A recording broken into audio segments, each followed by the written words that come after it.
Bloomberg Audio Studios. Podcasts, radio, news. This is Bloomberg Businessweek with Carol Massar and Tim Stenovec on Bloomberg Radio. Dr. Mariana Socal is Associate Scientist in the Department of Health Policy and Management at the Johns Hopkins Bloomberg School of Public Health. She joins us from Brazil this afternoon. Dr. Socal, good to have you with us. I should note the Johns Hopkins Bloomberg School of Public Health, it is supported by Michael R. Bloomberg, the founder of Bloomberg LP and Bloomberg Philanthropies. So is that it? Is it so easy now? Florida can import drugs from Canada. Is that it? Well, it's an important step. It's a new program. It's the very first time we've had that initiative approved in the United States, and it will definitely bring some change that we're excited to see how it will go. Well, I want to get to the core of why this is an issue. It's because drugs in the U.S., I don't need to tell anyone who's listening who lives in the U.S., that drugs in the U.S. are so expensive. Our healthcare system... Unbelievable. Some people would argue, Carol, that Yes. it's broken. Yes. And that it's way too expensive for a lot of people, given that how expensive insurance premiums are and how much companies spend for employer-sponsored healthcare. Yeah. Why is it so much cheaper to get drugs from Canada, Dr. Socal? Well, you guys are absolutely right. My research showed that on average, we're paying 3 to 4 times higher prices than other countries like Canada. And the surprise here is that it's not only for new drugs that, are new launches. We pay the most for drugs that have been in the U.S. market for a long period of time. So other countries do have mechanisms to bring prices down over time. And in our country, there are some transactions and negotiations going on, but they typically do not favor directly the consumer. Typically, they happen at the health plan level. And the health plans decide and determine how much people need to pay to get their drugs. So on the one hand, we don't have strong pricing mechanisms to bring prices down over time. And these prices are very non-transparent. And in the other hand, unlike other countries, we also have typically a higher requirement. We allow our plans to charge higher prices from people. So it's very usual to see, especially for a high-cost drug, plans require a person to pay 20% of the drug's cost when they get to the pharmacy counter. Dr. Socal, I feel like we've been talking about this for years. I think go back to the Clinton administration, right, when they first tried to put some kind of healthcare plan through. So this idea of the Americans paying higher drug costs, right, not a new thing. My understanding, though, and I think what caught our attention is like, is this going to be an opportunity for individuals, citizens of the United States to pay cheaper drugs? My understanding, I'm looking at a column that was put out by the Bloomberg editorial board about mid-January. For more than 2 decades, U.S. pharmacists and wholesalers have been allowed to import medications from certain countries, including Canada, provided they're safe and deliver savings to consumers. The Trump administration, certainly when he was in the White House, Donald Trump, helping to move some of this along.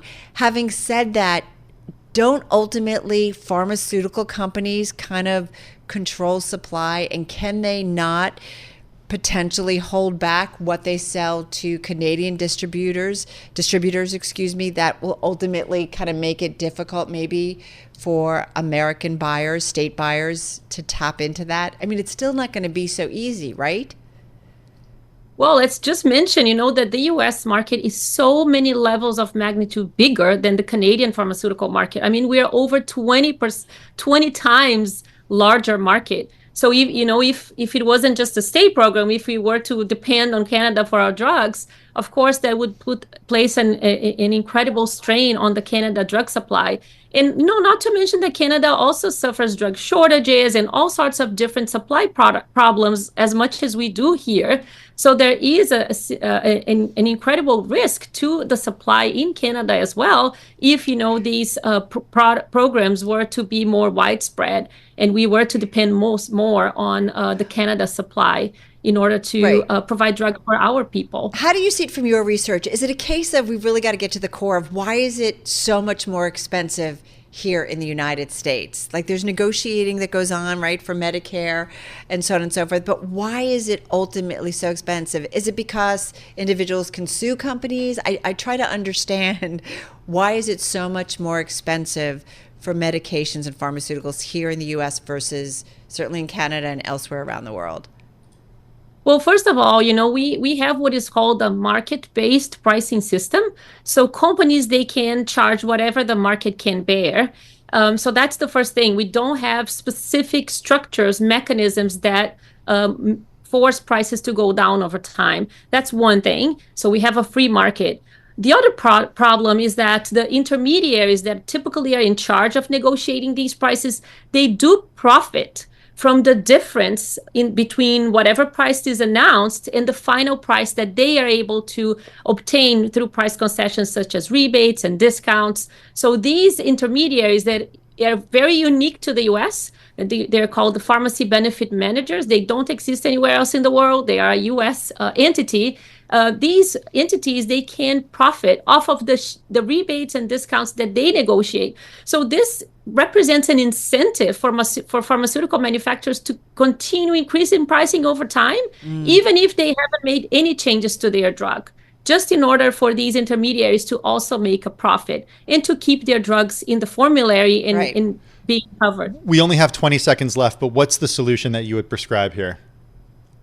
Well, transparency is important. I'm eager to see the prices that the Medicare drug price negotiation will announce. That will bring transparency in the market. And ultimately, that will also help consumers. So the Florida importation prices that we will know will be helpful. The Medicare negotiation prices that we will know will be helpful. So all these added elements of transparency will bring, a lot of benefit to the U.S. market. Right. The Inflation Reduction Act empowered Medicare to negotiate I think an initial list of 10 older, widely used drugs in terms of pricing. So we'll be watching all of that.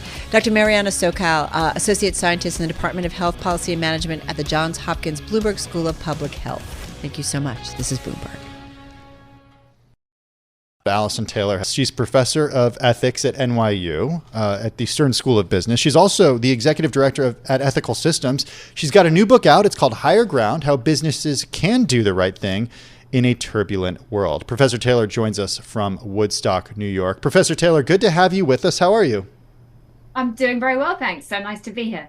Well, thanks for joining us. What do you make of what we heard from the CEO of Mondelez earlier today, that the company hasn't felt pressure from its shareholders to actually stop doing business in Russia? Well, I think we tend to have had a pretty simplistic discussion in the press about whether companies are in or out. I think the picture beneath the surface is a lot more complicated than that. Companies have, for example, been criticized for selling their assets to local nationals. And so if we're thinking about human rights, a company like Mondelez arguably, has some argument for being in Russia and continuing to sell essentials, at least to Russian consumers. It's not like it's a democracy. And I think the reality is that this picture is much more complicated and nuanced than people suggest. I believe that companies like Unilever and Nestle are actually also still operating in Russia. But what do you make of the argument? Take China, for example. The argument was always better to be, if you're a multinational, be there on the ground, help be an agent for change overall. And yet here we are. I feel like the beginning of my career was all about the opening of China specifically, and every company who was a global multinational wanted to have boots on the ground, if you would, or have some kind of collaboration so that they could tap that domestic market. Here we are later, and it is a bit of a tortured relationship, it feels like. And I feel like everybody is, still want to be in China, but I'm also working on, diversifying my global supply chains and maybe reducing some of that risk exposure. So I do wonder, I don't know. I don't know what the answer is about what role companies can play or that they want to play ultimately in doing the right thing in a world that, as you rightly write, is very turbulent and getting more so, it feels like, every day. Yeah, so I think, back in the 90s, early 2000s, we used to tell ourselves this very nice story that we should have foreign direct investment going into authoritarian countries, and that would lead to economic liberalization, and then that would lead to democracy, and there'd all be this sunny story to progress and the end of history. It has not really worked out that way. We're in a far more multipolar, geopolitically fraught world. And I think the reality is that many companies, especially in consumer-led businesses, are getting trapped between the kind of seller of Western consumers' expectations that they tackle human rights issues, they tackle climate change, et cetera, with the reality that they still need to make money for their shareholders. And then that also, if companies pull out of countries like China, there's been a big flood out of Myanmar recently, that doesn't necessarily benefit human rights on the ground. So we've just had a ban on products from Xinjiang on human rights grounds. That's very complicated. Most of our solar panels can't currently come from that region. So I think there's like this nexus of really messy trade-offs between environmental and social issues and between the expectations of consumers and governments all over the world. There's rather a crazy expectation, I think, from everybody that companies are perfectly consistent at all times and not hypocritical, but we haven't really come to a consensus on whether we want Western businesses to pull out of all these problematic places, and then what the second order consequences of that would even be. So I think the conversation is just really messy and really fraught, and companies trying to chart a nuanced path like Mondelez sometimes seem to be getting the most flack of all. How do you define what is right in business? And the reason I ask that is because I think a lot of us know fundamentally what's right and wrong, but there are disagreements that happen in the business world that aren't so clear cut. And you open by talking about Starbucks and the fight for unionization that some of the employees at stores, the baristas at stores around the country, are doing right now. And you make the point that even some white collar workers in the Seattle headquarters threw their support behind these baristas. But there's certainly a way that management thinks what's right in this situation. That's different than what the baristas who are fighting to unionize feel is right. So how do you define right?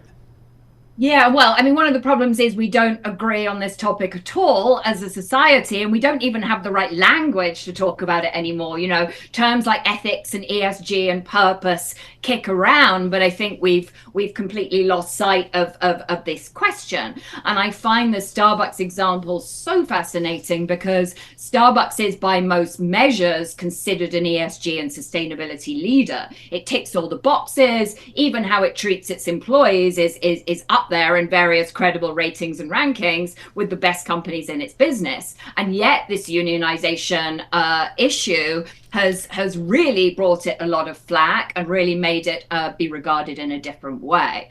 There's also been this tendency to treat these issues as very, very partisan. You know, it's all about woke business, or it's all about people trying to get their political agendas completed, if you read a lot of the rhetoric out there. I would tend to argue, however, that I don't think at the end of the day, it is that many questions are actually that partisan. So there have been examples recently. We can think of the Norfolk Southern train derailment. Right. We can think of there was a settlement with Hertz where Hertz was having its customers arrested and accusing them of stealing cars. Or we can think of Amazon workers being forced to work next to a dead body all day. And I would just ask how partisan those issues really are. Yeah, I think at the end at the end of the day, we need business to clean up its own mess and treat people with dignity and respect before starting to go out there and yodel about saving the world. Totally agree. And I do think there is a point where if you, like, there's all these studies that, you know, rate workplaces. And I do think employees are pretty picky when they can be, that if they're in a not a great work environment, they're going to leave. Having said that, one of the things that, you know, Alison, Tim and I think always grapple that if you're a publicly held company, every quarter you are measured by financial metrics. Ultimately, I'm not saying that there might be some views based on what management does, and or if they break the laws and regulators are going to come down. But you know what I mean. That I feel like you have a line in your book: a leadership obsession with hitting goals. Sales goals generally tends to trump compliance processes. And you were talking about Goldman Sachs here and also coming off of Wells Fargo. But how is that balance really playing itself out among corporations? Is it really a true debate? I don't think it's still a debate. You know, we saw all this rhetoric from Larry Fink from the Business Roundtable. You know, we're moving to this new era of stakeholder capitalism. That was the golden era of this, you know, peak Larry Fink in right before the pandemic.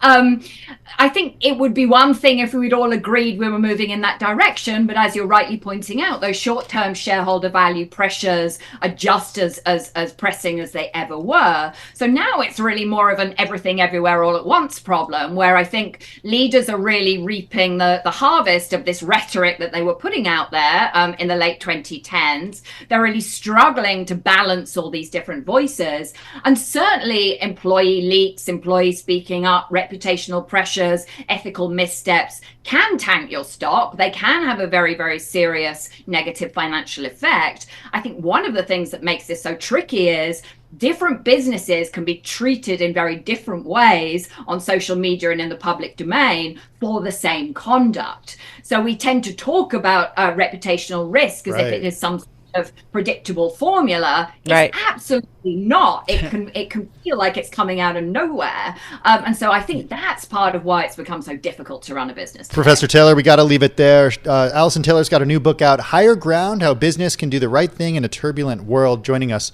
from New York.